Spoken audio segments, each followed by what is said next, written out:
இந்த நாளிலே நமக்கு தேவன் கொடுக்கிற வார்த்தை ஆதியாகமத்தினுடைய புஸ்தகம் 28வது அதிகாரத்திலே 15வது வசனத்திலே தேவன் இந்த நாளில் நமக்கு கொடுக்கிறார்.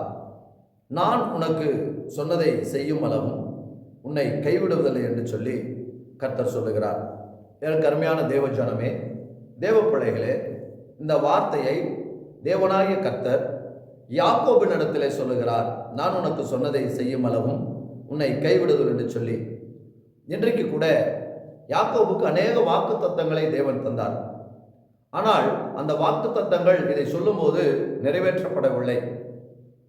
யாக்கோபு ஒருவேளை நினைத்திருக்கலாம், கர்த்தர் எத்தனையோ வாக்கு தத்தங்களை தந்தாரே, இன்னும் நிறைவேறவில்லையே அப்படி என்று சொல்லி யோசித்திருக்கலாம். ஆனால் தேவன் நம்முடைய உள்ளந்திரியங்களை இருதயங்களை ஆராய்ந்தறிகிறவர். யாக்கோபனுடைய எண்ணத்தை அறிந்தார். சொல்லுகிறார், நான் உனக்கு என்ன சொன்னேனோ சொன்னதை நிறைவேற்ற வரைக்கும் நான் உன்னை கைவிட மாட்டேன் அப்படின்னு சொல்றார். நிச்சயமாய் நம்முடைய வாழ்க்கையிலே அநேக வாக்கு தத்தங்களை தேவன் தந்திருக்கலாம். ஒருவேளை அந்த வாக்கு தத்தங்கள் நிறைவேறாமல் நாம் இன்றைக்கு கேள்விக்குறியோடு, யாக்கோபை போல கேள்விக்குறியோடு இருக்கலாம். ஆனால் நிச்சயமாக அந்த வாக்கு தத்தங்கள் கர்த்தர் நம்முடைய வாழ்க்கையில நிறைவேற்றுவார். கால தாமதமானாலும் நாம் கவலைப்பட வேண்டாம்.